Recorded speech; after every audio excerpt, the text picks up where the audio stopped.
देवसुतं देवं कंसचाणूरमर्दनं देवकी परमानन्दं कृष्णं वन्दे जगद्गुरुं कृष्णं वन्दे जगद्गुरुम्।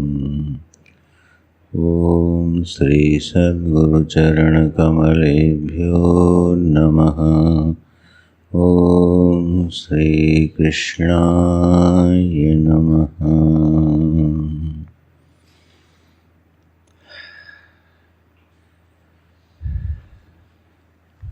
28वें श्लोक से पाठ करते हैं। द्रव्ययज्ञास्तपोयज्ञाः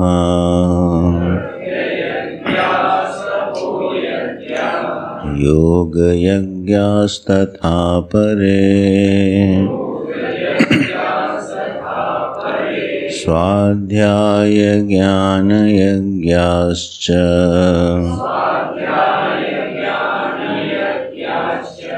यतयः संशितव्रताः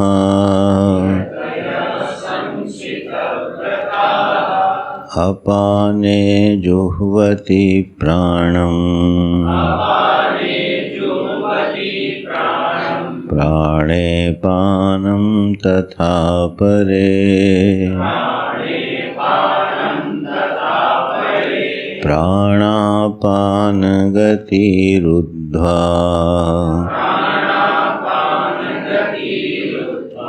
प्राणायामपरायणाः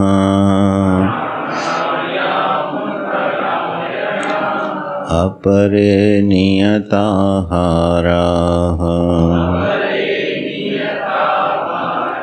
प्राणान् प्राणेषु जुह्वति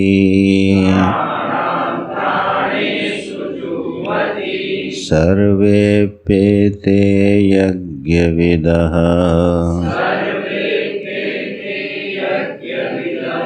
यज्ञक्षपितकल्मषाः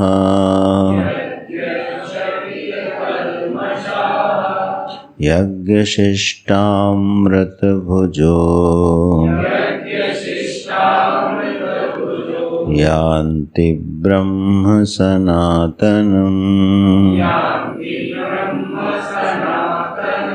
नायं लोकोऽस्त्ययज्ञस्य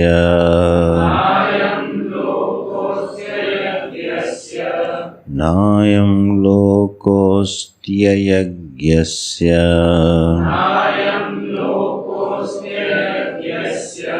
कुतोऽन्यः कुरु सत्तमा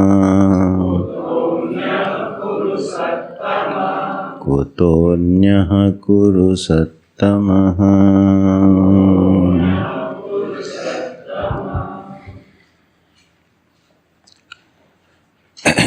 तो यज्ञों का प्रकरण चल रहा है।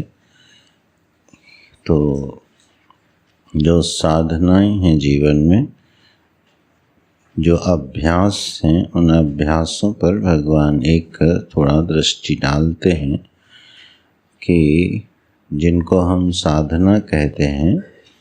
साधना शब्द बहुत प्रसिद्ध है, उसी का दूसरा नाम रख लो यज्ञ।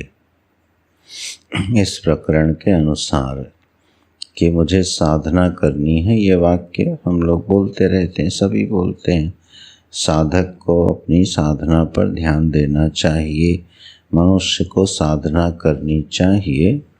उसका एक पर्यायवाची शब्द आप मन में रख लो, मनुष्य को यज्ञ करना चाहिए। यज्ञ माने वही साधन के विधान है और बड़े व्यापक अर्थ में है। तो वह जीवन जो है वह यज्ञ हो जाए, इसलिए यज्ञ शब्द जो है वो और सुंदर हो जाता है, मधुर हो जाता है।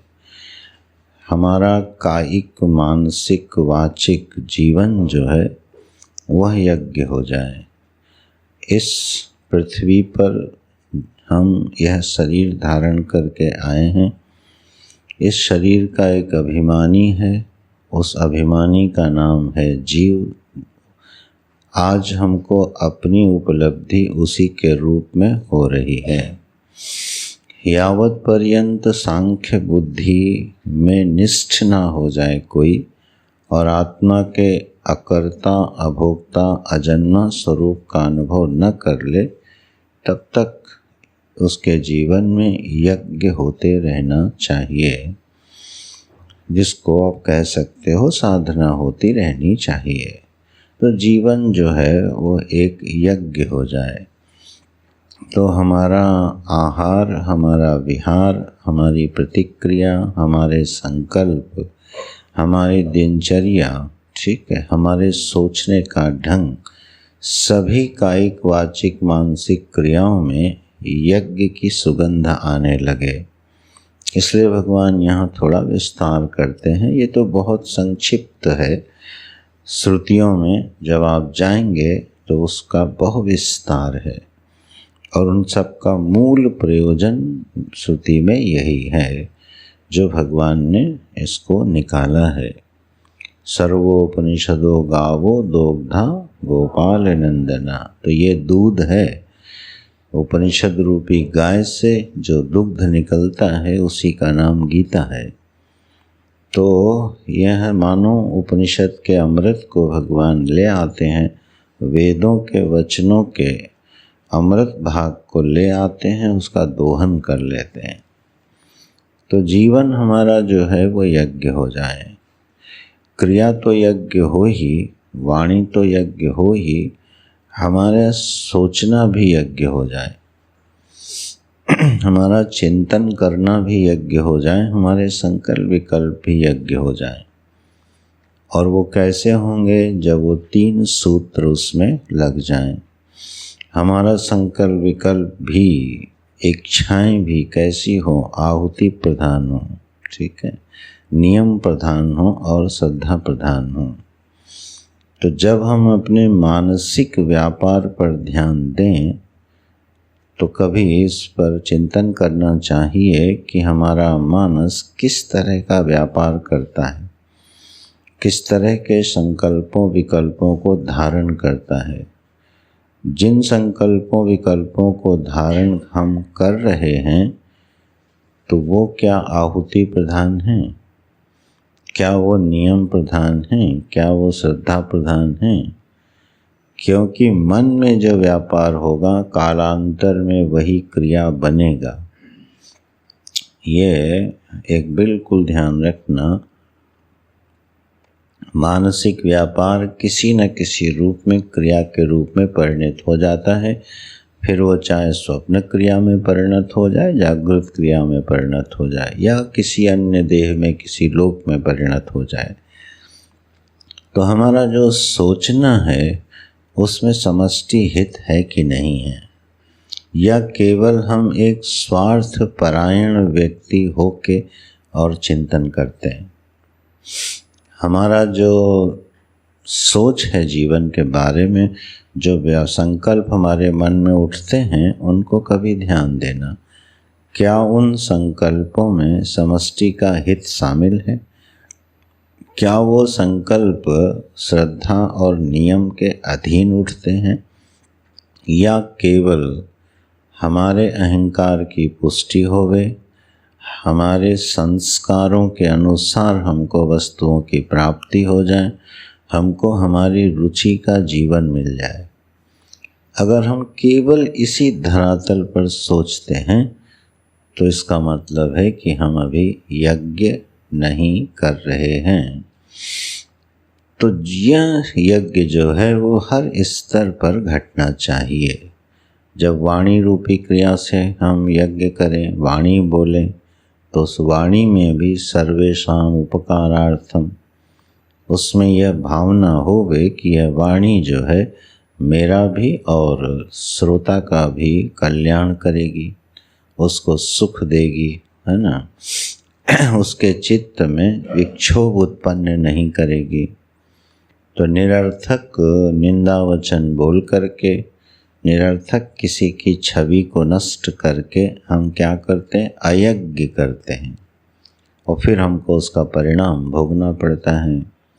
तो हमारी वाणी से निरंतर यज्ञ होवे, वह एक सुकून, एक सुख देने वाली होवे समष्टि को और मुझे स्वयं को।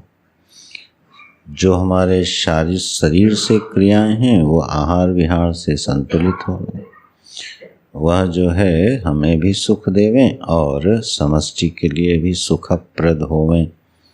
इस तरह से ये यज्ञ की जो मूल भावना है उसके साथ पूरा जीवन चलता है।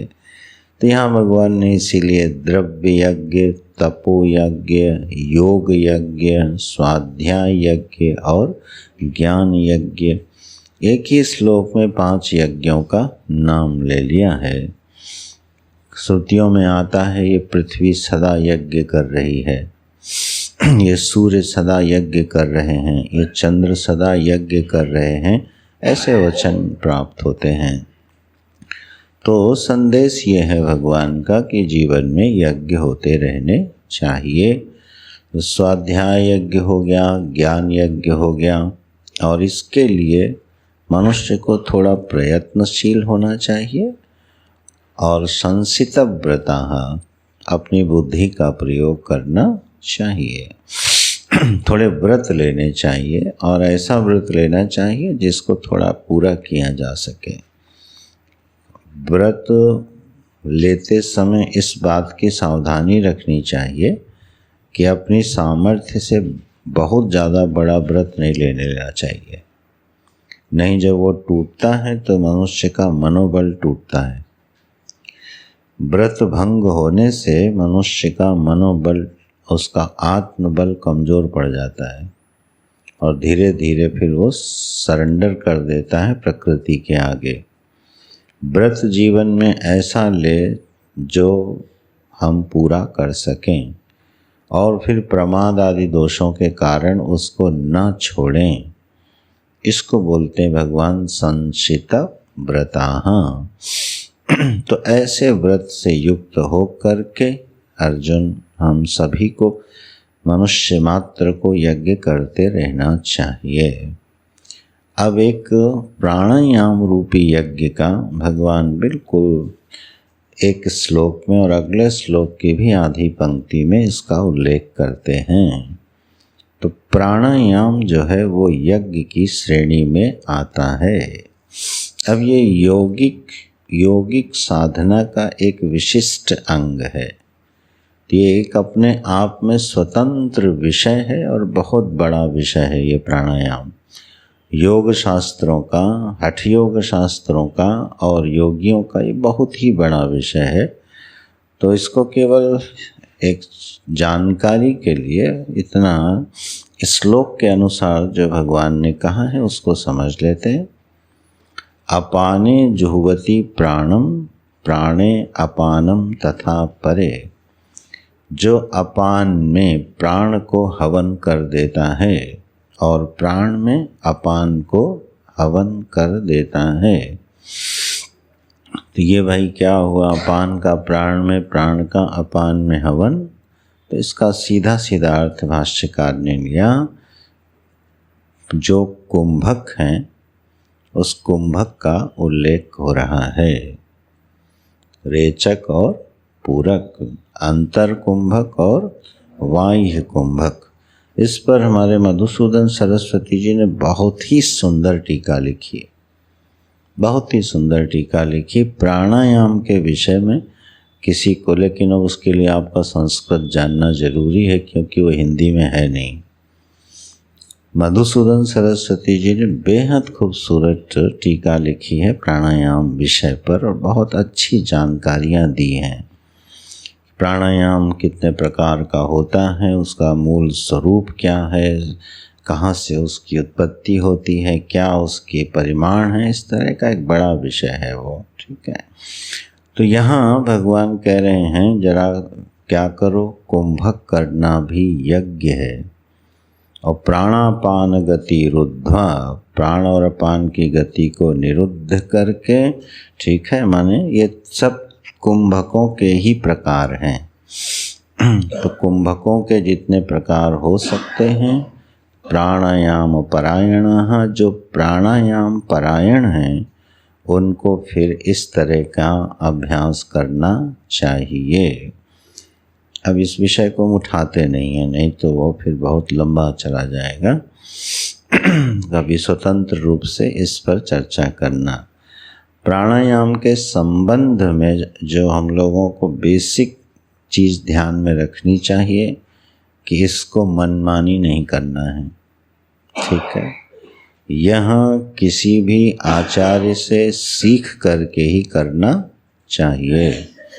बिना सीखे अपने मनमर्जी से ये प्राणायाम नहीं करना चाहिए, क्योंकि फिर ये बड़ा नुकसान कर सकता है शरीर के लिए। तो कभी कुंभक आदि तो बिल्कुल बिना अभ्यास के, बिना सीखे नहीं करने चाहिए। देखो, कुंभक कब किया जाता है? जब पहले नाड़ी शोधन हो जाता है। नाड़ी शोधन के पूर्व में कुंभक करना शरीर के लिए बहुत अनिष्टकारी हो सकता है। केवल सांस खींच के रोक दी और तने बैठे रहे, वो कुंभक नहीं है, ठीक है, उससे नुकसान होता है। और नाड़ी शोधन कैसे होता है? नाड़ी शोधन के 3 मंत्र हैं। उन मंत्रों को 3 संध्याओं में 12-12 बार प्रतिदिन 1 महीने तक करना होता है। तब जाके क्या होता है? नाड़ी शोधन होता है। उसमें चंद्र का मंत्र है, सूर्य का मंत्र है और अग्नि का मंत्र है। चंद्र, सूर्य और अग्नि के 3 बीज मंत्रों से तीनों संध्याओं में 12 बार उसको करना होता है 1 महीने तक। तब जाके नाड़ी शोधन होता है, तब प्राणायाम शुरू होता है। और यह एक यज्ञ क्यों कह रहे हैं भगवान, साधन क्यों कह रहे हैं?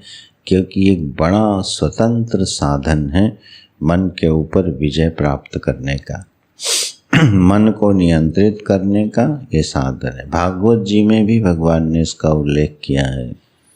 वहाँ उसका ये फल बताया है कि जो लोग प्राणायाम करते हैं उससे देह के दोषों की निवृत्ति होती है, ठीक है। प्रत्याहार से किल्बिषों की निवृत्ति होती है। ऐसे 4 विषय लिए हैं वहाँ। तो प्राणायाम से मनुष्य थोड़ा क्या स्वस्थ रहता है। तो इसलिए सामान्य प्राणायाम तो हम सभी को करना चाहिए किसी से सीख करके, और फिर विशिष्ट प्राणायाम रुचि होने पर करना चाहिए। तो इस तरह नाड़ी शोधन होता है और इसका परिमाण देखो कितना होता है। स्वाभाविक रूप से जो श्वास का देशगत परिणाम है वो 12 अंगुल का होता है। नासिका से अपने अंगुल के हिसाब से 12 अंगुल की दूरी तक एक सामान्य रूप से स्वस्थ व्यक्ति का जो श्वास है, जब वो श्वास को बाहर छोड़ता है तो कितने देश में जाएगी, कितना स्पेस कवर करेगी? 12 अंगुल कवर करेगी। और अंदर भी जब प्रवेश करेगी तो कितना करेगी? 12 अंगुल करेगी, ठीक है। अब अगर आप इस पर कभी ध्यान देना तो शायद ही हम लोगों की सामान्य श्वास प्रक्रिया 12 अंगुल की हो, एक कम हो चुकी होगी, क्योंकि आहार विहार और नियम संयम जीवन में कम है, तो ये स्वाभाविक रूप से कम हो। ये तो बिल्कुल नेचुरल फोर्स है प्राणों का कि उसको 12 अंगुल बाहर आना चाहिए और 12 अंगुल भीतर जाना चाहिए। फिर प्राणायाम का मतलब क्या है? बोले इसको 12 से 24, 24 से 36 और 36 से 64, 64 अंगुल तक ये सब मधुसूदन जी की व्याख्या है, पढ़ने लायक है भैया। 64 अंगुल तक क्या जानी चाहिए? बाहर, और 64 अंगुल तक भीतर जानी चाहिए। तो मूलाधार तक चली जाती है वो। इस तरह वो चक्र पूरा होता है।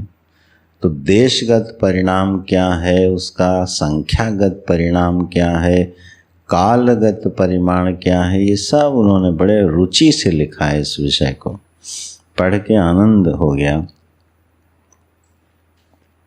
तो यह प्राणायाम अपने आप में बिल्कुल एक स्वतंत्र साधन दिखाई देता है, और क्योंकि भगवान ने उल्लेख किया, स्वयं साक्षात परमात्मा श्री कृष्ण एक पूरा श्लोक बोल देते हैं इस पे, तो इसका मतलब इस साधन को भी भगवान पसंद करते रहे होंगे, तो इसकी निंदा विंदा नहीं करना है।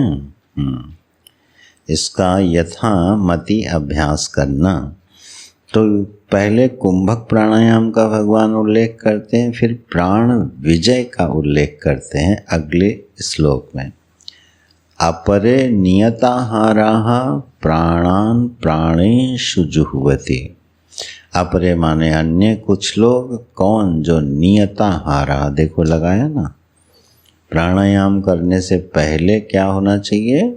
आहार विहार नियत होना चाहिए। आपको बिल्कुल सामान्य नियम एक मालूम होगा, भोजन के 4 घंटे बाद प्राणायाम नहीं किया जाता। कुछ भी खाने के बाद 4 घंटे तक प्राणायाम नहीं करना चाहिए। भरे पेट कभी प्राणायाम नहीं करना चाहिए, योगी क्रियाएं नहीं करनी चाहिए।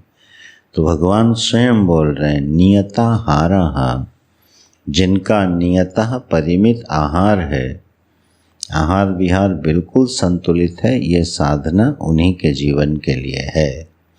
हाँ, थोड़ा बहुत पार्क में फूंफा कर लो, वो अलग बात है। अपना मन को संतोष दे तो हमने प्राणायाम कर लिया, ठीक है। गहरी सांस लो, ले लिया, मुंह से छोड़ो, छोड़ दिया, हो गया प्राणायाम, है ना। बहुत नहीं करना। अपरे नियताहारः, जो जिनका आहार बिल्कुल नियत है, वो फिर प्राणान प्राणेषु जुह्वति। अब ये यौगिक क्रिया का एक सूत्र दे दिया भगवान ने, उपनिषदों में इसका विस्तार है। प्राण की जो 5 वृत्तियां हैं, उन वृत्तियों का आपस में हवन होता है, ठीक है। जैसे पूर्व श्लोक में भगवान ने 2 वृत्तियों का हवन कराया ना, अपाने प्राणम जुह्वति और प्राणे अपानम जुह्वति। प्राण का अपान में हवन और अपान का प्राण में हवन। इसी तरह प्राण की जितनी वृत्तियां हैं, 10 वृत्तियां आप ले लो, इनका परस्पर एक दूसरे में हवन करते जाना। अब भगवान भाष्यकार शंकराचार्य जी कितने बड़े योगी रहे होंगे, एक पंक्ति से आप अंदाज लगा सकते हो। दूसरे पैराग्राफ की पंक्ति पढ़ो, यस्य यस्य वायोः जयः क्रियते इतरान वायु भेदान तस्मिन् तस्मिन् जुह्वति ते तत्र प्रविष्टा एव भवन्ति। ये प्राण जय की क्रिया है। जब एक दूसरे के वृत्तियों को, प्राणों की वृत्तियों को हम हवन करते हैं, और जब तक उस पर विजय न प्राप्त कर लें, तब तक अगले प्राण की वृत्तियों का हवन न करें। तो इसका मतलब उन सब में एक क्रम मिलेगा। इस तरह से व्यक्ति प्राणजयी हो जाता है, ठीक है।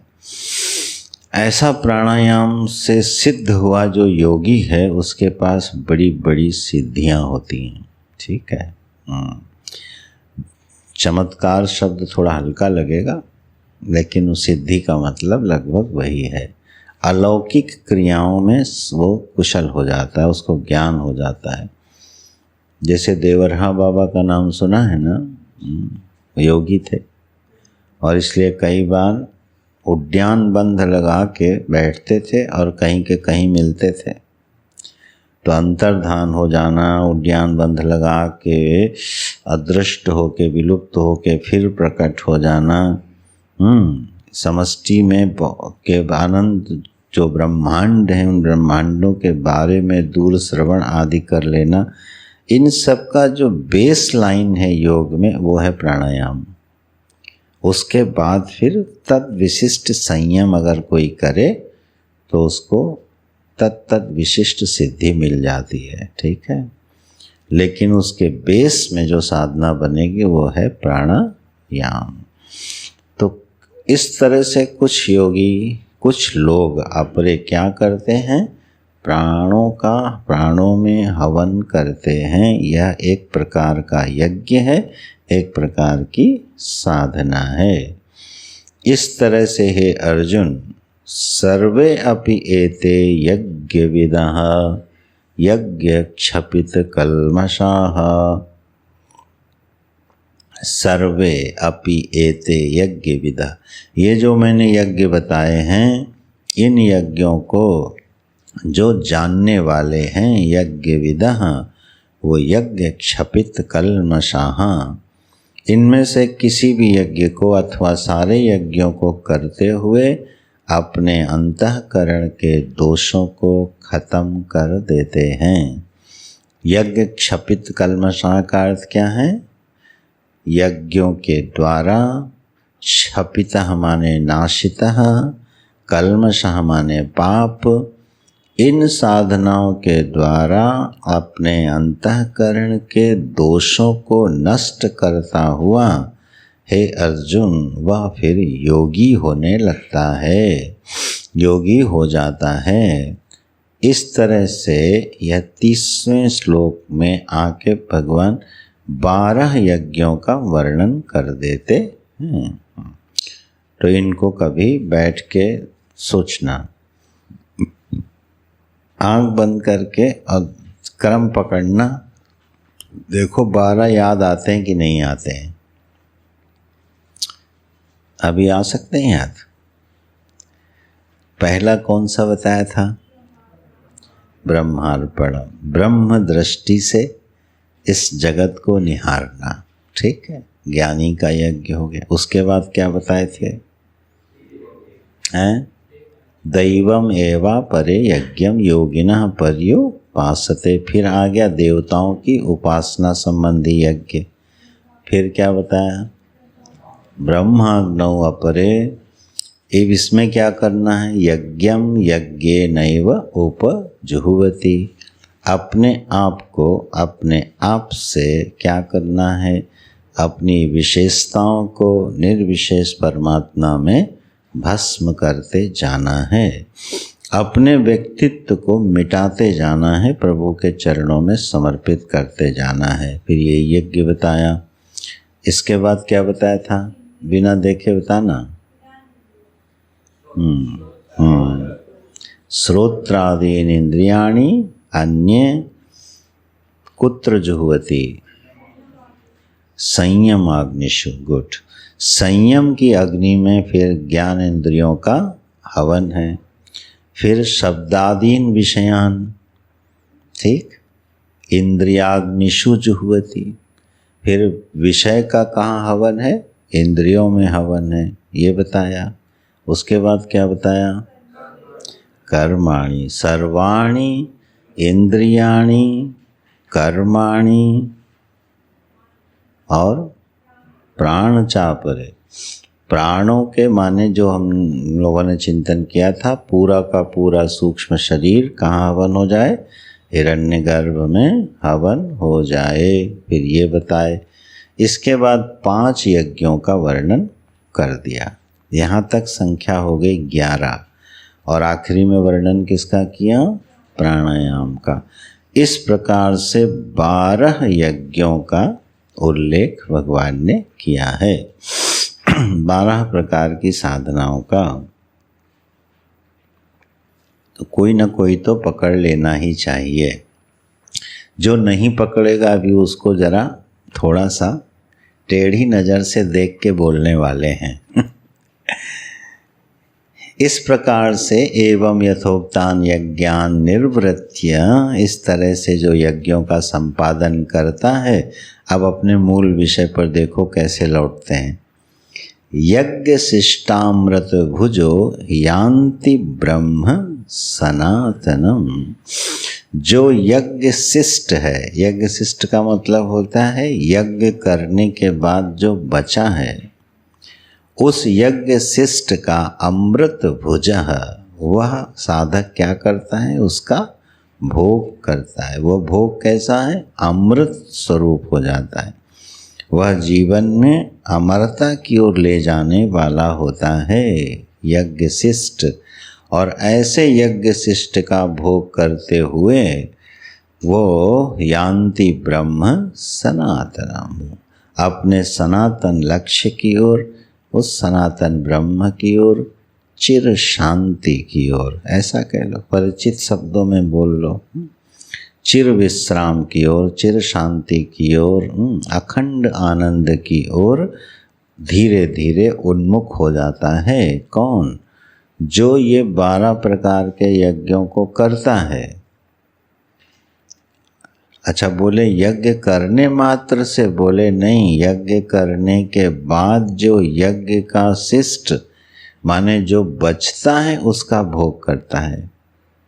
ये बड़ा कीमती है, पहले भी बोल चुके हैं, ठीक है, और फिर दोबारा बोल रहे हैं कि कई बार हो सकता है कि मैं यज्ञ भावना से कर्म करूं, लेकिन सारा का सारा प्राप्त होने वाला फल मैं ही पी जाऊं, मैं ही खा जाऊं, फिर चूक गए, फिर यज्ञ की भावना चली गई, है ना।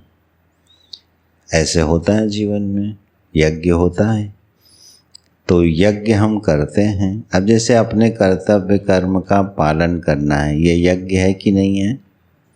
तीनों शर्तें इसमें लागू हैं।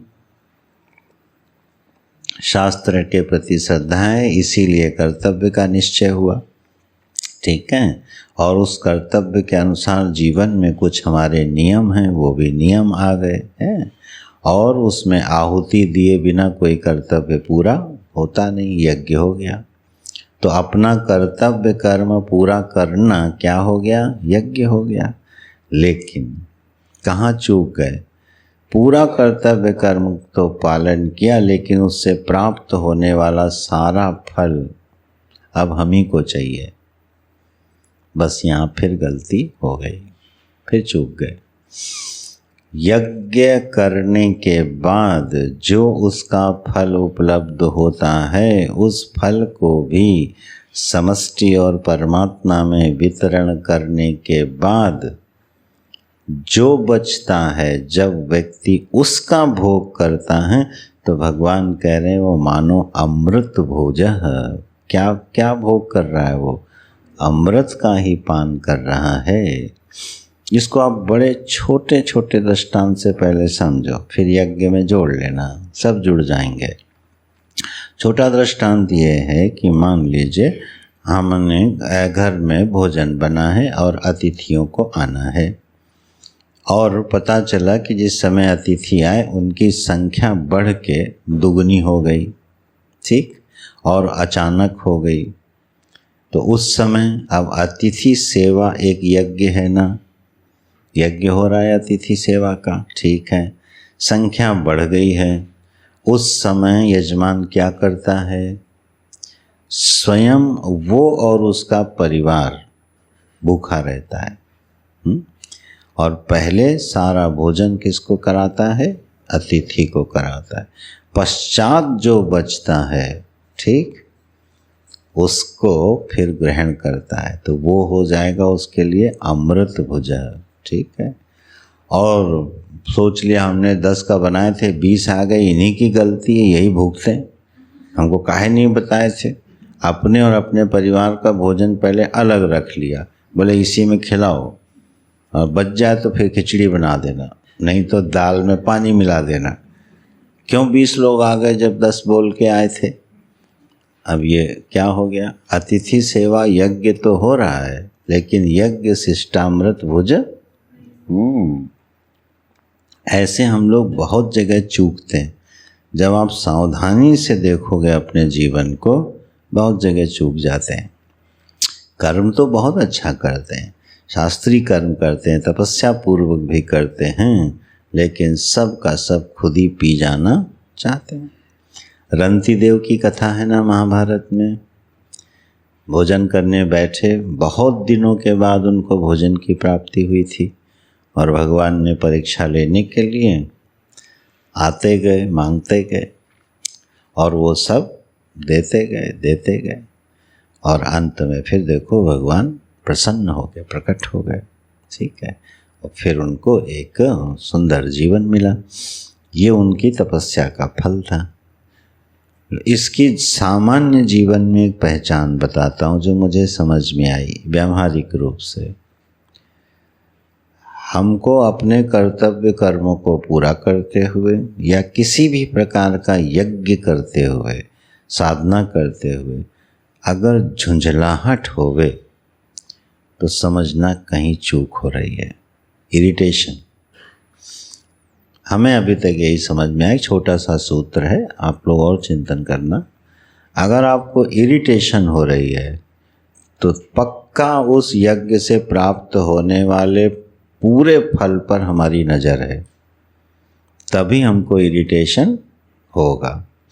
अब हम जप यज्ञ करें, पूजा यज्ञ करें, अतिथि यज्ञ करें, बलिवैश्य देव करें, कर्तव्य कर्म, सब यज्ञों की श्रेणियां हैं ये, स्वाध्याय करें, सब करें, और बीच बीच में इरिटेट होते रहें, झुंझलाते रहें, तो सम मिस्टेक इज़ देयर, कहीं ना कहीं चूक हो रही।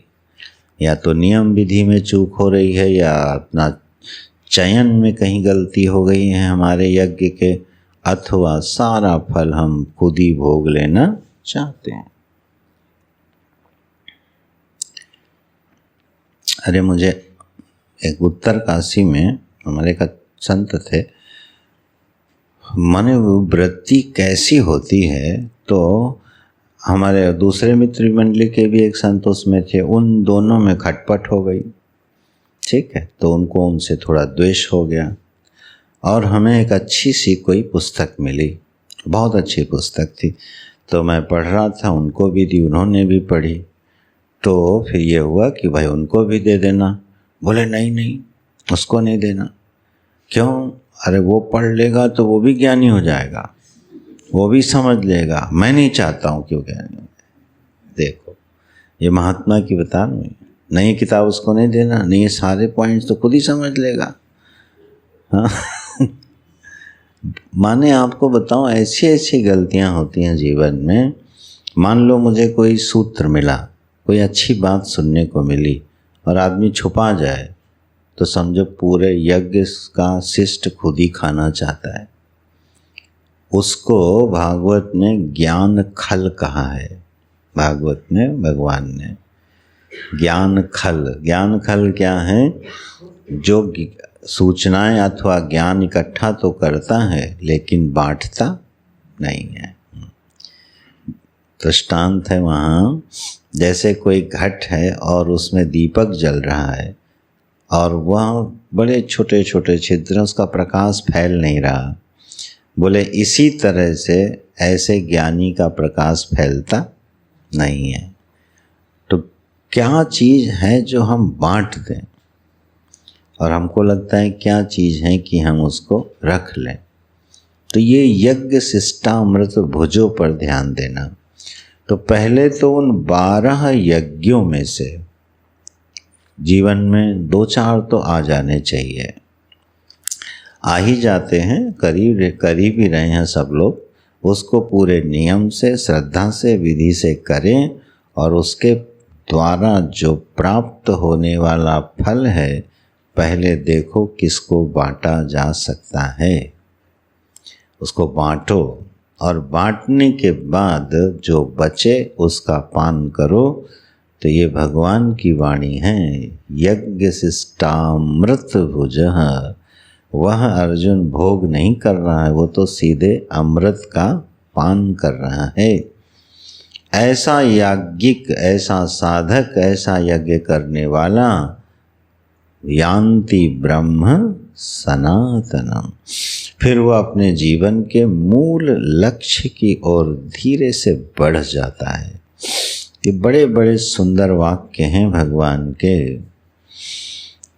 कि हम अपने जीवन में यज्ञ भी करते रहें और परमात्मा का वर्ण ना हो पाए तो समझना यज्ञ शिष्टामृत नहीं था।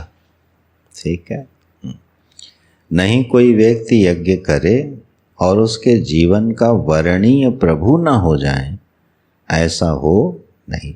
ये यान्ति ब्रह्म सनातनम का अर्थ कर रहा हूँ मैं। वह सनातन ब्रह्म को छू लेता है, पा लेता है, अर्थात उसका वर्णीय कौन हो जाता है? परमात्मा। तो सारी साधनाओं का फल जीवन में ये बनता है कि अंत तो गत्वा हमारे रमणीय और वर्णीय कौन हो जाए? परमात्मा, स्वयं की अपनी आत्मा, जिधर हमारी रुचि हो, सांख्य में रुचि हो तो आत्मा, तो ईश्वर हमारा प्रिय हो जाए, उसी में रमण होवे, उसी का वर्ण होवे।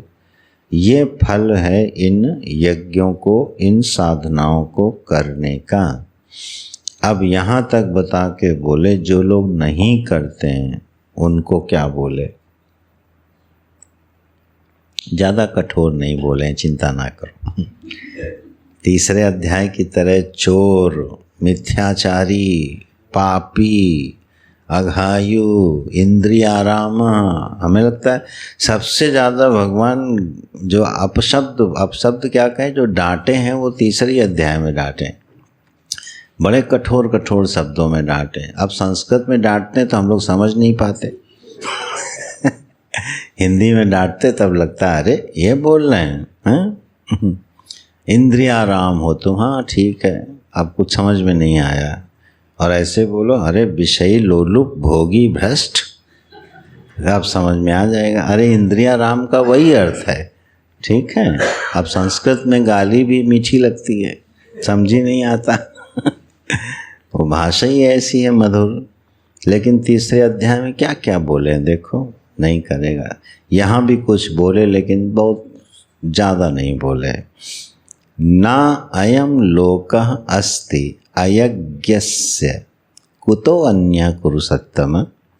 हे कुरुसत्तम, कुरु वंश के श्रेष्ठ अर्जुन, अयम लोकः न अस्ति अयज्ञस्य, जिसके जीवन में कोई यज्ञ नहीं है, जिसने अपने जीवन में भगवान के वचन सुनते हुए भी किसी साधना का, किसी यज्ञ का वर्ण नहीं किया है अर्जुन, उसके लिए अयम लोकः नास्ति, उसको तो यह संसार भी नहीं मिलता भोगने के लिए। कुतो अन्य कुरुसत्तम, दूसरा कहाँ से मिलेगा? वो अमृत भुज और परलोक गमन और परमात्मा का वर्ण, इसकी तो तुम बात ही छोड़ दो, वो तो दूर दूर तक उसके सपने में भी कभी नहीं आएगा, ठीक है। और वह अयम लोकः नास्ति, यही जगत नहीं मिलता है। इसकी खूबसूरती देखना वाक्य की। जो व्यक्ति जीवन में किसी प्रकार के यज्ञ नहीं करता है, किस लिए नहीं करता? क्यों नहीं करता किसी प्रकार का यज्ञ? क्योंकि वह इस जगत को भरपूर भोगना चाहता है, और जब भी कोई यज्ञ लेगा तो उसको आहुति देनी पड़ेगी, क्योंकि आहुति के बिना यज्ञ, किसी भी प्रकार का यज्ञ बिना आहुति के नहीं हो सकता। You have to give something. उसकी दृष्टि क्या है? मुझे देना नहीं, मुझे भोगना है, मुझे पकड़ना है। किसको? संसार को।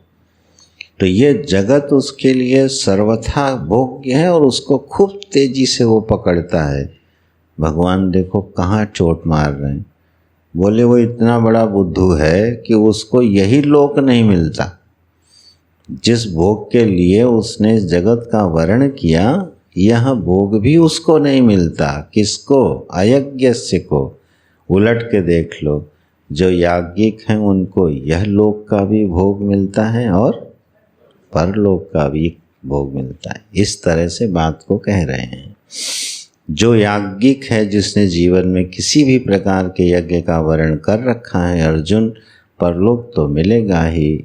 इस लोक का भी जो सुख है वो याज्ञिक को ही मिलता है, भोगी को नहीं मिलता है। योगी को इस जगत का जितना सुख मिलता है उतना नितांत किसी भोगी व्यक्ति को नहीं मिलता है, ठीक है। अब अभी परसों जहाँ हम गए थे वहाँ 20 मिनट बोलना था, विचित्र सभा थी। मेरा अधिकार तो नहीं है कहने का, लेकिन अयम लोकः नास्ति।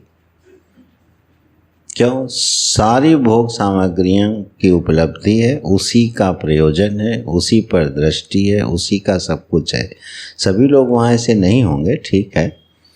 अब उनके बीच में बोलना है, क्या सुनाओगे उनको? ठीक है।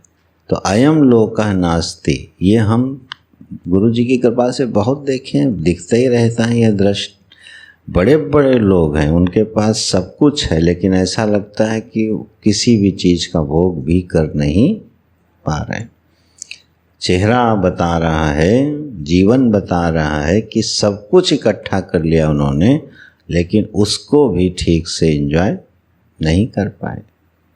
अयम लोकः नास्ति, क्योंकि यज्ञ भावना का दूर दूर तक पता है ही नहीं है। तो इसको बहुत ध्यान से देख लेना। जगत की जो रमणीयता है वो भी संयमी के लिए है ना। जो संयमी है वह जगत को बहुत अच्छी तरह से भोगता है, और जो असंयमी भोगी है वह बिल्कुल इस जगत का भोग नहीं कर पाता।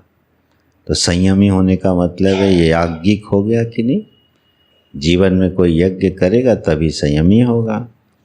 तो अयम लोकः अस्ति, उसके लिए वह लोक उपलब्ध है।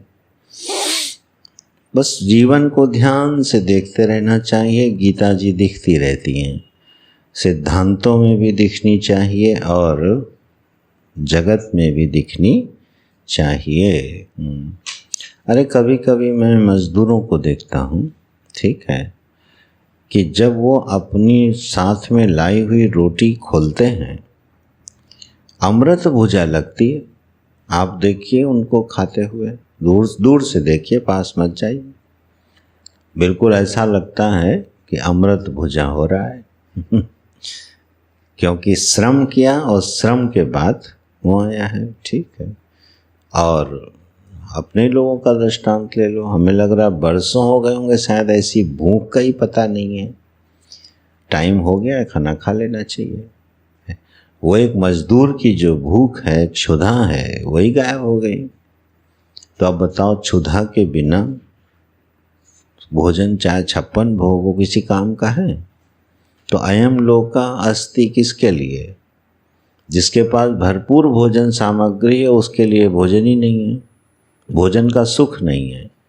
और जिसके पास नहीं है, सारे भोजन का सुख उसी को मिलता है। ठीक है।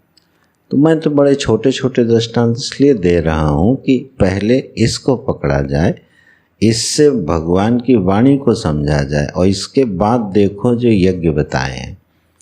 मैं जब स्वाध्याय यज्ञ कर रहा हूँ, ज्ञान यज्ञ कर रहा हूँ, तो मेरा यज्ञ शिष्ट क्या बनेगा, वो बड़ा चिंतनीय विषय है।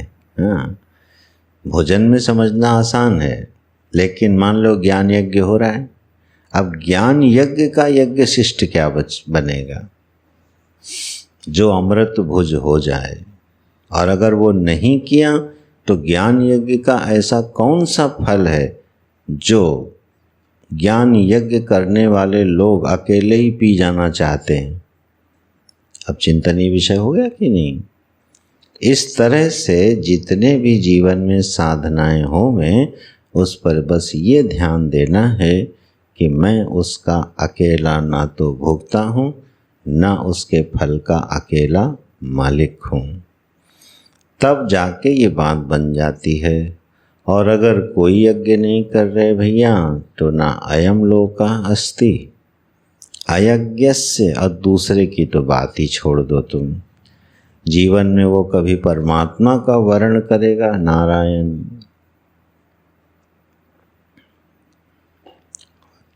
समाज का एक वर्ग ऐसा भी है, गीता उपनिषद का नाम ले लो तो उनको जमाई आने लगती ये क्या बोलने लगे, गीता उपनिषद ये क्या है, क्या लिखा है इसमें?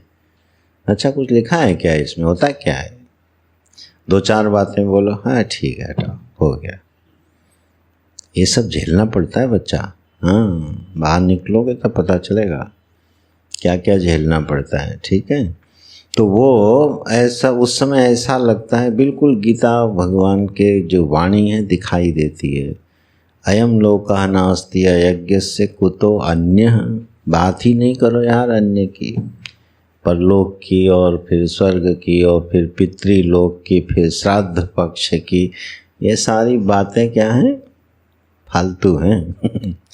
उसकी बात यहाँ भगवान कर रहे हैं कि जो अयाज्ञिक है, कोई यज्ञ नहीं करता अर्जुन, उसको ना ये जगत मिलता है और ना दूसरा जगत मिलता है। वो लोक से भी जाता है और परलोक से भी जाता है, माने उसने अपने मनुष्य जीवन का विनाश कर लिया। उसी को कहते आत्महत्यारा। ये केचा आत्महनः, श्रुति उसको आत्महत्यारा बोलती है। इस तरह से अर्जुन, मैंने ये यज्ञ के प्रकरण में जो तुमको बताया, अब 2 श्लोकों में उसको पूरा कर रहे हैं। चलो आज इसको पूरा कर लो, अनुवाद करते हैं।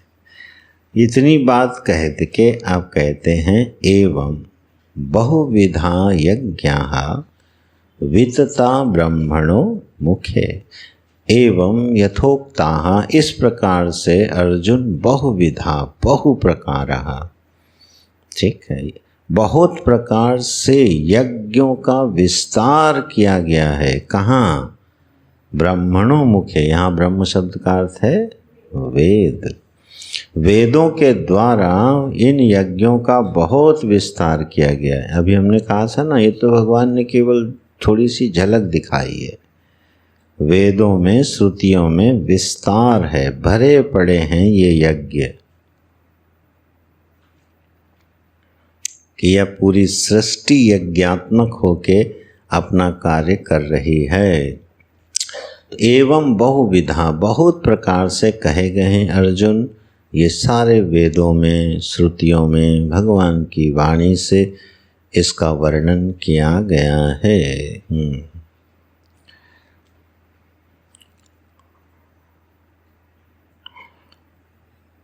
एक जगह आया है कहीं, ये आकाश भी मानो यज्ञ कर रहा है।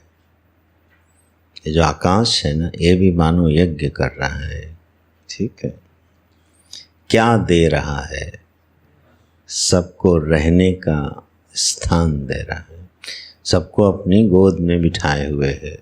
ठीक है, ये आकाश सबको अपनी गोद में बिठाए हुए, सबको रहने का स्थान दे रहा है और किसी से कोई अपेक्षा नहीं रखे है और सदा उससे असंग है। ये कौन सा यज्ञ चल रहा है? ब्रह्माग्नौ अपरे यज्ञम यज्ञे नैव उपजुह्वति। आकाश कौन सा यज्ञ कर रहा है? असंगता रूपी यज्ञ कर रहा है आकाश।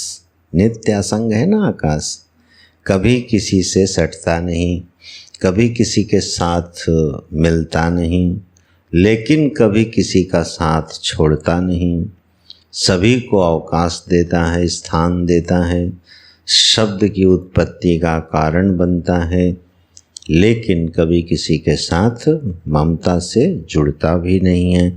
मानो आकाश असंगता रूपी यज्ञ कर रहा है। इस तरह से मैंने वर्णन, जो बहुविधा शब्द है ना, भगवान ने बोले बहुत प्रकार से यज्ञों का वर्णन है, उसका मैंने एक दृष्टांत दिया। इस तरह से वेदों के द्वारा बहुत यज्ञों का वर्णन है अर्जुन। वेदों के द्वारा उनको जानना चाहिए और करना चाहिए। अब धीरे से आगे बढ़ रहे हैं। कर्म जान विद्धितान सर्वान एवं ज्ञात्वा विमोक्ष्यसे। अब सांख्य बुद्धि की ओर फिर ले जाएंगे धीरे से। तो क्रम देखना, पहले योग बुद्धि पे लाते हैं, फिर सांख्य बुद्धि पे ले जाते हैं, फिर योग बुद्धि पे लाते हैं, फिर सांख्य बुद्धि, और हर बार बिल्कुल अलग तरीके से ले जाते हैं। हमको आपको ये नहीं पता चलेगा कि ये बात पहले तो कह चुके हैं। बात वही होने पर भी कहने का अंदाज प्रभु का देखो, इतना बदल देते हैं, ऐसा लगता है बिल्कुल नई बात कर रहे हैं, है ना। तो आप धीरे से आते हैं सांख्य बुद्धि की तरफ, मुड़ते हैं। कैसे? कर्म जान विद्धितान सर्वान। इन सबको अर्जुन तुम क्या जानो? कर्म से पैदा हुआ जानो। इसलिए इनके द्वारा जो फल मिलेगा, वह फल कैसा मिलेगा? अनित्य मिलेगा। एवं ज्ञात्वा विमोक्षसे, इस प्रकार से जब तुम जानोगे तो जान करके तुम मोक्ष के मार्ग के अधिकारी हो जाओगे। ठीक है, तब तुम क्या करोगे, मुमुक्षु हो जाओगे, मोक्ष के मार्ग के अधिकारी हो जाओगे, सम्यक दर्शन को उपलब्ध हो जाओगे, जो जीवन का वास्तविक उद्देश्य है।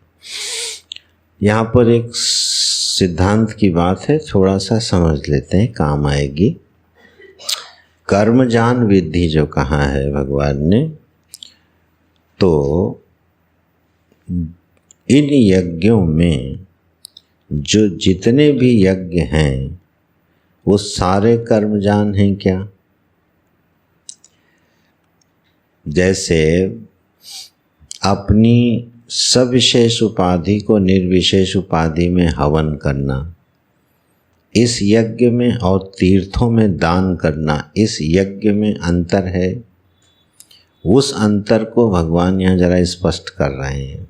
ठीक है, तो ज्ञान जो होता है वो वस्तु तंत्र होता है, ठीक है, और कर्म जो होता है वो पुरुष तंत्र होता है। हम रिपीट कर रहे हैं, तुम लोग याद करना। कर्म जो है वो पुरुष तंत्र है। पुरुष तंत्र का मतलब होता है कर्तुम अकर्तुम अन्यथा कर्तुम। याद तो आ रहा होगा ना, मैं करूं ना करूं अथवा कुछ और करूं। इसलिए कर्ता को महर्षि पाणिनि ने स्वतंत्र माना है। स्वतंत्रो कर्ता, कर्ता क्या है, स्वतंत्र है, करे ना करे अथवा कुछ और करे। ज्ञान के संबंध में क्या है, ज्ञान जो है वो कर्ता के अधीन नहीं होता, ज्ञान होता है वस्तु के अधीन। ठीक, अब इसको एक दृष्टांत ले लो। गुरुजी ने बड़ा सुंदर एक दृष्टांत दिया इसको समझाने के लिए। जैसे अग्नि है, ठीक है, अब अग्नि जो है, कोई भी ज्ञाता किसी भी काल में किसी भी देश में जब अग्नि को जानेगा तो क्या जानेगा कि ये उष्ण है, गर्म है। देश और काल में अग्नि की उष्णता संबंधी ज्ञान बदलेगा नहीं। तो ये ज्ञान किसके अधीन हो गया, वस्तु के। वस्तु क्या है, अग्नि। तो यह ज्ञान वस्तु के अधीन है। जो ज्ञान वस्तु के अधीन होता है उसको बोलते हैं वस्तु तंत्र ज्ञान। जो ज्ञान और क्रिया कर्ता के अधीन होती है उसको बोलते हैं कर्तृतंत्र, कर्तृतंत्र। अब इसी अग्नि में देखना है, बोले हम अग्नि को देवता मानते हैं, ठीक है, और देवता मान के फिर हम उसकी पूजा करते हैं। अब यह ज्ञान और क्रिया अग्नि के अधीन है कि कर्ता के अधीन है? कर्ता की मर्जी है, देवता माने और चाहे अग्नि माने, ठीक है। मैं क्यों आहुति दूँ, ये तो अग्नि है, पंचभूतों में से एक पंचभूत है, इससे काम किया जाता है। तो अग्नि को देवता मानकर उसकी पूजा करना अथवा अग्नि को कुछ न मान करके पंचभूत मान लेना, तत्व मात्र मान लेना, ये ज्ञान किसके अधीन है, कर्ता के। तो ये हो गया कर्तृतंत्र। और अग्नि उष्ण है, यह ज्ञान किसके अधीन हो गया, वस्तु के, ठीक है। आप जरा सूत्र पे आओ। जो ज्ञान यज्ञ है, ठीक है, जो ब्रह्माग्नो अपरे वाली साधना है वो वस्तु तंत्रात्मक है। प्राणायाम है, द्रव्य यज्ञ है, अन्य प्रकार की क्रियात्मक यज्ञ हैं, ये कर्तृतंत्र हैं। अब इससे होगा क्या, कर्तृतंत्र जितने भी यज्ञ होंगे, साधन होंगे, उनका फल जो है वो शुरू होगा, पैदा होगा, और इसीलिए फिर कालांतर में क्या हो जाएगा, खत्म। अब ऐसा नहीं हो सकता है कि आपने 3 महीने प्राणायाम किया और उसके बाद जीवन भर आप उस को उसका फल मिलता रहे, मिलेगा? क्यों? क्योंकि साधना किसके अधीन है? कर्ता के अधीन है। कर्ता चाहे तो प्राणायाम करे, चाहे तो ना करे, और चाहे तो कुछ और करे। इसलिए ये कर्तृतंत्र साधना हो गई। कर्तृतंत्र साधना हुई तो इससे जो फल बनेगा वो कैसा होगा? अनित्य होगा, पैदा होगा और मिट जाएगा। तो जीवन में जितनी भी साधनाएं कर्तृतंत्र, जैसे अग्नि को देव माना और उपासना करी, तो जितनी देर में आपने अग्नि को देवता माना और उसको उपासना करी, तत्संबंधी फल दे के वो चुप हो जाएगा, काम खत्म।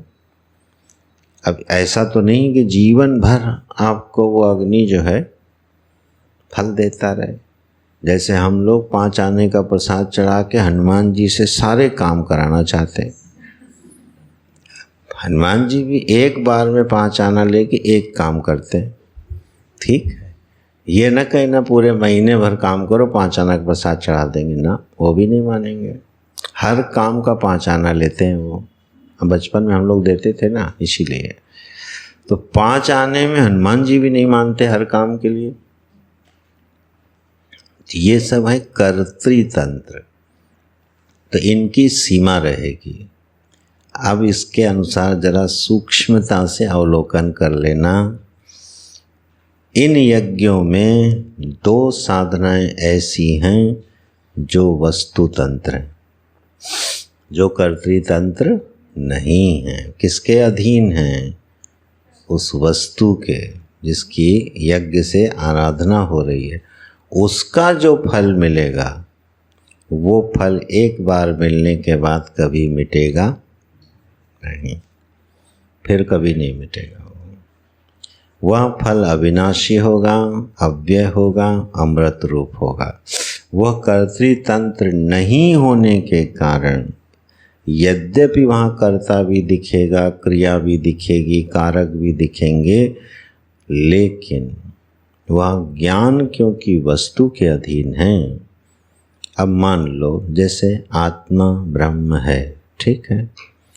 अब ये वस्तु के अधीन है कि हमारे कर्ता के अधीन है?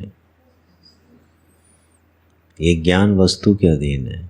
क्या आत्मा ब्रह्म है या आत्मा असंग है? मैं असंग हूँ। ये अगर कर्ता के अधीन रहेगा तो जितनी देर आप चिंतन करोगे उतनी देर असंग रहोगे, और जैसे ही चिंतन छूटेगा असंगता गई। लेकिन यह आत्मा असंग है, ये मेरे अधीन ज्ञान नहीं है। तो मुझे जब भी इसका बोध होगा कि आत्मा असंग है, तो एक बार बोध होने के बाद वो कभी मिटेगा? कभी नहीं मिटेगा। तो जो साधना हमको आत्मा की असंगता का बोध करा दे वो वस्तु तंत्र साधना है। और उसका परिणाम क्या है? एक बार प्राप्त हो गई तो दोबारा मिटने वाली नहीं है। और बाकी जितने भी साधनाएं हैं, उपासनाएं हैं, वो सब की सब क्या हैं? कर्तृतंत्र हैं। इसलिए जब तक करोगे तब तक फल देती हैं, ठीक है। बड़ा घटिया दृष्टांत ले लो। रोज मंजन करोगे तो रोज दांत साफ रहेंगे। एक दिन मंजन करके महीना भर दांत साफ नहीं रखे जा सकते, है ना। रोज करना है। भगवान की उपासना जितने दिन करोगे उतने दिन उसका प्रभाव रहेगा, और जब छोड़ दोगे, जो लोग प्रेत रेत सिद्ध करते हैं उनको रोज उसको खाना खिलाना पड़ता है, रोज आहुति देनी पड़ती है, नहीं तो वो फिर उन्हीं को खा जाएगा। तो ये कर्तृतंत्र साधना की एक सीमा है, एक लिमिट है कि वो जब तक करोगे तब तक रहेगी, और जब छोड़ दोगे तो चली जाए। तो उपासना का प्रभाव भी खत्म होते दिखाई देता है, तपस्या का प्रभाव भी खत्म होते दिखाई देता है। सब अपना फल दे दे के निवृत्त हो जाते हैं। लेकिन इन्हीं में 2 साधनाएं ऐसी हैं जो वस्तु तंत्र हैं। तो एवं ज्ञात्वा विमोक्षसे पर बात हो रही है। अगर अर्जुन तुम ये जान लोगे, अरे साधकों अगर ये जान लोगे कि इसमें जो साधना करती तंत्र है उसका फल अनित्य है, और तब हमारी दृष्टि नित्य फल देने वाली साधना पर चली जाएगी और उसके ज्ञान से फिर हमको मोक्ष हो जाएगा। इसी बात को अगले श्लोक में श्रेयान द्रव्यमयात यज्ञात ज्ञान यज्ञ परंतप। हे अर्जुन, श्रेयान श्रेय देने वाली है क्या? द्रव्यमयात यज्ञात ज्ञान यज्ञ श्रेयान। पंक्ति लग रही कि नहीं लग रही? ज्ञान यज्ञ श्रेयान, ज्ञान यज्ञ कैसा है? श्रेय देने वाला है। और किसकी अपेक्षा? द्रव्यमयात यज्ञात, जो द्रव्यमय यज्ञ हैं उनकी अपेक्षा यह जो ज्ञान यज्ञ है अर्जुन, यह कैसा है? श्रेय देने वाला है। सर्वं कर्माखिलम पार्थ ज्ञाने परि समाप्यते। सारे कर्म हे अर्जुन इसी ज्ञानाग्नि में भस्म हो जाते हैं, इस बोध में आके पूरे हो जाते हैं। क्या कहना चाहते? अब इस पृष्ठभूमि पर समझना जो अभी हम लोगों ने चर्चा करी है। सारे यज्ञों का वर्णन करके भगवान अपने स्वयं श्रीमुख से कहते हैं कि अर्जुन, क्रिया यज्ञ की अपेक्षा ज्ञान यज्ञ क्या है? श्रेय। श्रेयान का अर्थ लेना श्रेय देने वाला है। श्रेष्ठ और निकृष्ट का विभाग मत कर लेना, क्योंकि श्रेष्ठ निकृष्ट का विभाग करते ही क्या करेगा आदमी? छोड़ो यार क्रिया यज्ञ, है ना, क्या नहीं करना है। जब ये छोटा है, मनुष्य का बड़ा विचित्र स्वभाव है, उसको बता दो ये काम छोटा है तो नहीं करेगा। पता चल जाए ये काम छोटा है यार, नहीं करेगा, उसका मन हट जाएगा। बड़ा काम करने की स्वभाव से मनुष्य को नैसर्गिक इच्छा रहती है। अब पता चला कि द्रव्य यज्ञ की अपेक्षा ज्ञान यज्ञ कैसा है? अच्छा है ऐसा मत बोलना, वही मैं कह रहा हूँ। श्रेयान का अर्थ लेना जो श्रेय देने वाला है, बाकी प्रेय देने वाले हैं, और ये क्या देने वाला है? श्रेय। अच्छा बुरा जैसे ही करोगे जानते हो क्या होगा? तीर्थ में जाओगे और बोलोगे ज्ञान यज्ञ श्रेष्ठ है, चवन्नी भी दान नहीं करोगे। क्यों? क्रिया यज्ञ से ज्ञान यज्ञ श्रेष्ठ है। संयम करो क्या? अच्छा इसमें क्रिया है क्या? ये कर्तृ तंत्र है? नहीं नहीं, मुझे कर्तृ तंत्र का कुछ नहीं चाहिए। तो पता चला सारी क्रियात्मक साधनाएं छोड़ बैठे। ये अर्थ मत ले लेना। लेकिन वास्तविकता क्या है उस पर बता रहे भगवान कि जो द्रव्य यज्ञ की अपेक्षा जो ज्ञान यज्ञ दे सकता है वो चीज़ बड़ी है। ठीक है, तो अगर जीवन में ज्ञान यज्ञ किसी के सधने लगे भगवान की कृपा से, और उसकी अपेक्षा से अगर क्रिया यज्ञ छूट जाए तो कोई नुकसान वाली बात नहीं है। बस ये वचन दो चार जीवन में सध जाए, कहीं कन्फ्यूजन नहीं होता है। किसी तरह का भ्रम फिर मनुष्य के जीवन में रह नहीं जाता है। बड़ा निर्द्वंद और निश्चिंत हो जाता है व्यक्ति। ठीक है। अब जैसे हमारे तुकाराम जी संभवतः या कोई संत थे, रामेश्वरम जा रहे थे, एकनाथ जी, और रास्ते में एक गर्दभ गधा था, वो प्यास से तड़प रहा था। तो जो जल वो रामेश्वरम को चढ़ाने जा रहे थे वो किसको पिला दिया? और भगवान शिव प्रसन्न हो गए। ठीक है, तब देखो विवेक काम किया ना उनका, कि वहाँ जल की अपेक्षा अभी यहाँ जल चढ़ाना ठीक है। तो इस तरह से फिर जो जीवन में निर्णय लेना आसान हो जाता है कि अभी पूजा करें कि ध्यान करें, पाठ करें कि सेवा करें। तो उस समय ये बस निर्णय देखना कि जो श्रेय दे रहा है और उसमें हमारा मन लग रहा है, वो बहुत ज़रूरी बात है। तो उस समय फिर क्या करना, दूसरे काम छोड़ देना। जब मन ध्यान करने का हो जाए, सच में सत्वगुण बढ़ा हो और चित्तवृत्ति ध्यानस्थ हो रही हो, निरुद्ध हो रही हो, ठीक है, उस समय सब छोड़ देना।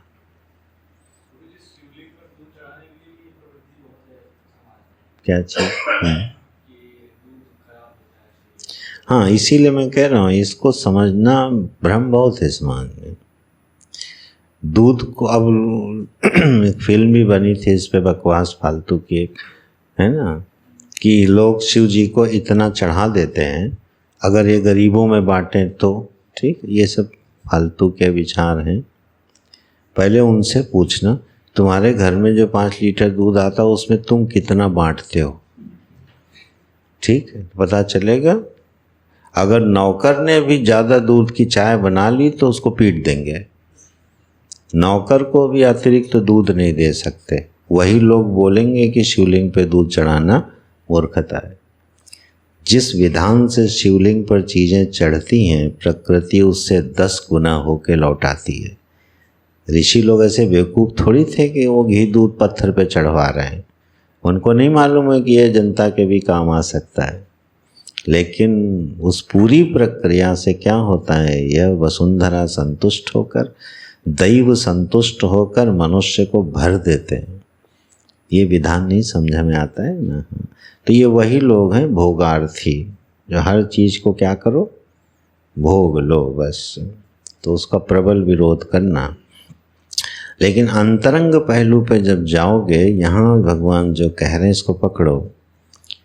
जब कभी मन हो जाए ध्यान करना है, हैं?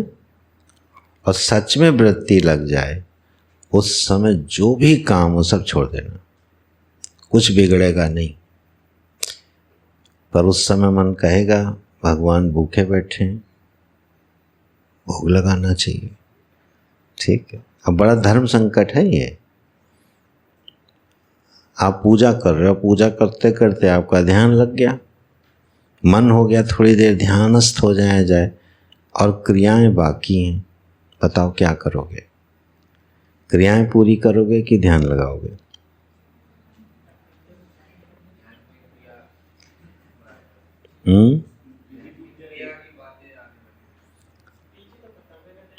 अरे ये श्लोक पढ़ के ध्यानस्थ हो जाना। श्रेयान द्रव्यमयात यज्ञात ज्ञान यज्ञ परंतप। सीधे सीधे तो बोल रहे हैं। वो जो हम भगवान की पूजा कर रहे हैं वो द्रव्यमय है कि नहीं है, क्रियात्मक है कि नहीं है, और उसके प्रसाद से हमको लगने लगा ध्यान, वो ज्ञान यज्ञ हो गया कि नहीं हो गया? तो बोले आप ही ने तो कहा था ज्ञान यज्ञ श्रेयान है। छोड़ देना। छोड़ देना माने रुक जाना। और जब फिर मन ध्यानस्थ से नीचे आ जाए तो फिर भोग लगा दे। उस भगवान नाराज नहीं होंगे, खुश होंगे, कह रहे मैं ये रहा हूँ। पर बड़ी सावधानी से ये सब चीज़ें अपने व्यक्तिगत जीवन में निर्णय लेना, ठीक है। तो श्रेयान द्रव्यमयात यज्ञात ज्ञान यज्ञ परंतप। यह ज्ञान यज्ञ अर्जुन बहुत श्रेयकारी होता है, श्रेय देने वाला होता है, ये फलारंभक नहीं होता। इसी पर हमने चर्चा करी थी। यह प्राप्त फल की उपलब्धि करा देता है, किसी नवीन फल की उत्पत्ति नहीं करता है। इसलिए अर्जुन श्रेष्ठ है। सारे कर्म मनुष्य के इसी ज्ञान यज्ञ रूपी फल में आके समाप्त हो जाते हैं, ठीक है, और उसको विश्राम मिल जाता है। ऐसे इस यज्ञ के प्रकरण से भगवान इस विषय तक पहुँचे। अब शाम को देखेंगे।